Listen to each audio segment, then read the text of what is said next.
Hi everyone, my name is Robert Barsel and I'm a senior at the Meadows School.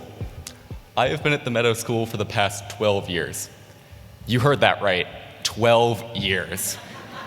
It's no exaggeration to say I've grown up at my school.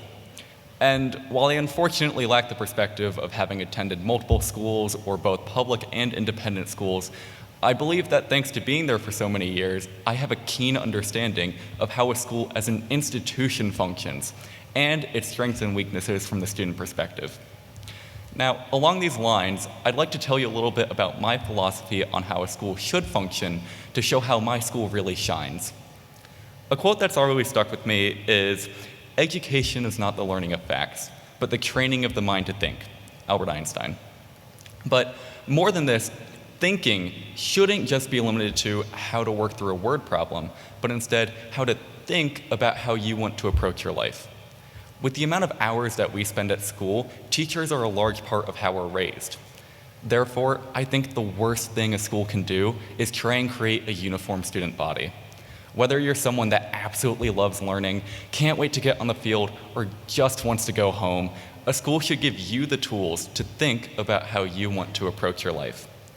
So I'll tell you about two teachers who have changed my life, and then my experience with my school's administration and how it's given me the ability to think about myself. I'll start first with my middle school English teacher, Miss Abigail Hilson.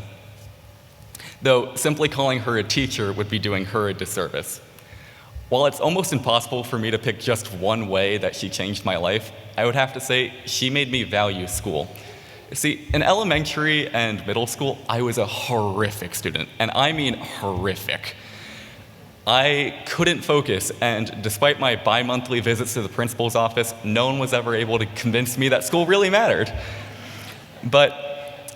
And the biggest problem was whenever I was in class, the only thing I was ever interested in were my own questions. I mean, who are these teachers trying to tell me what to think and what to say? I'm obviously way smarter than all of them, so if they're not going to answer my questions, I'll just go off and daydream. As you can imagine, this wasn't exactly a recipe for success.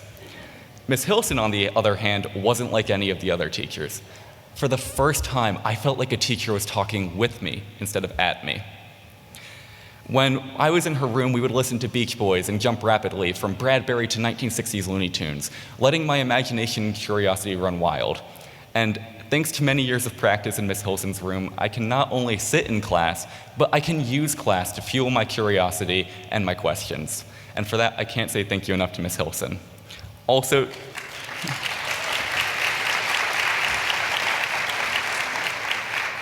to embarrass her just a little bit, I'd like to say that our former mayor, Carolyn Goodman, announced May 17th as Abigail Hilson Day because of how great a teacher Miss Hilson is. Thank you so much.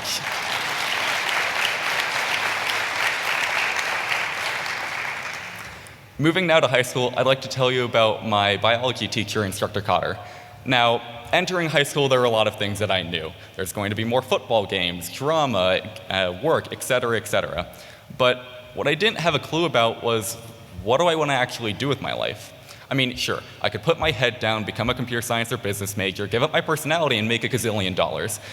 But I didn't really want to do that. So on the first day of freshman year, I was excited to learn more about myself and what high school was all about. Entering Instructor Cotter's class, not 5 seconds after the bell rang, she immediately jumped into a lesson. This may seem like a random detail to focus on, but I mention it to highlight just how much Instructor Cotter loves what she teaches and wants you to love what she teaches. Why bother introducing myself when I could start telling you about ecology in the West Sahara? But what really makes her approach work is her palpable love for biology. After that, I had the opportunity to take her AP biology class next year.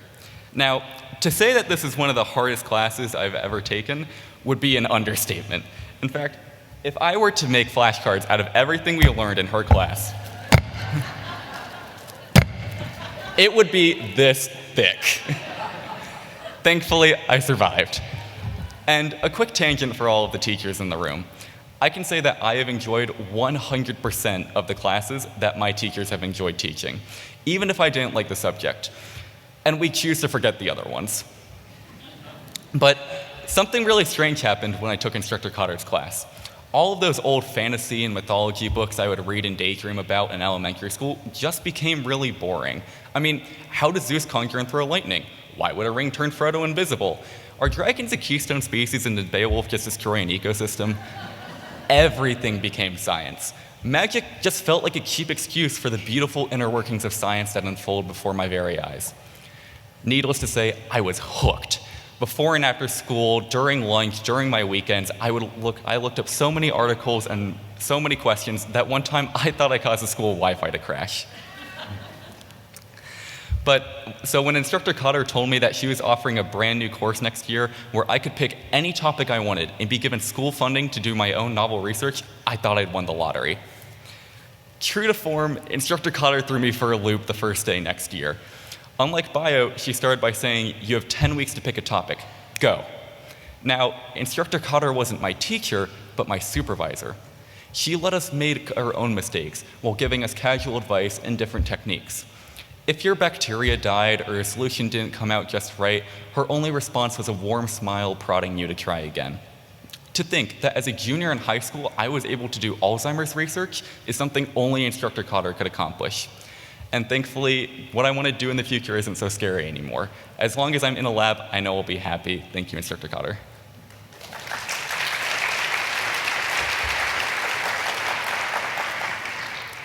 Finally, I'd like to talk to you a bit about my experience with my school's administration. I know I've talked a lot about science, but if I had to pick the thing that I'm the most passionate about, it's children's mental health. For a bit of context, when I was 5 years old, my dad died from a sudden heart attack. Sorry, a little emotional.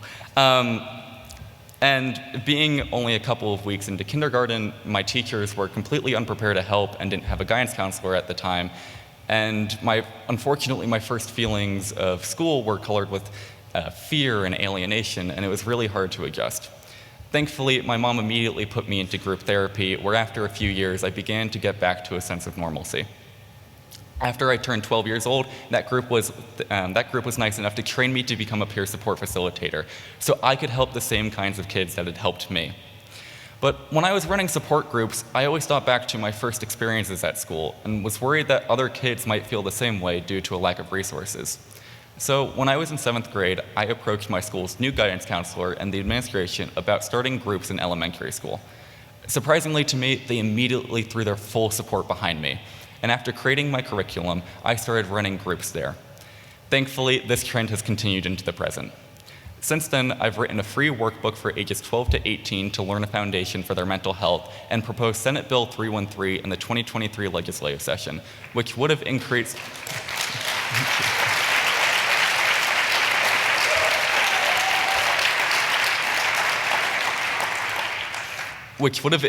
the amount of mental health education in Nevada and the amount of mental health education training for teachers in Nevada. Immediately, admin let me present to the entire high school to garner support for the bill. Additionally, starting this year, the required health class for sophomores was increased from a quarter to a semester and is now including more mental health education. While it would be incredibly arrogant for me to say that I contributed to these changes, and I don't wish to insinuate that, I think it's because of the nature of an independent school that they were able to listen to the larger student voice and create these changes for the betterment of the student population. As I mentioned, my early experiences with the administration were less than stellar, which is why I am so thankful to say that they have been doing everything they can to make the student experience better.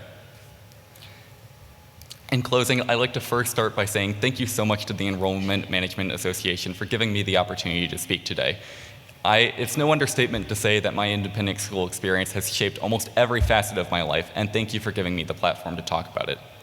Lastly, I'd like to say that while my experiences are my own, I do think that they are indicative of the larger experiences at the Meadows School and similar independent schools. I hope that others have been able to build the same relationships I have. Thank you so much to the Meadows for the last 12 years and for all the teachers, coaches, and administrators who have helped make me who I am today.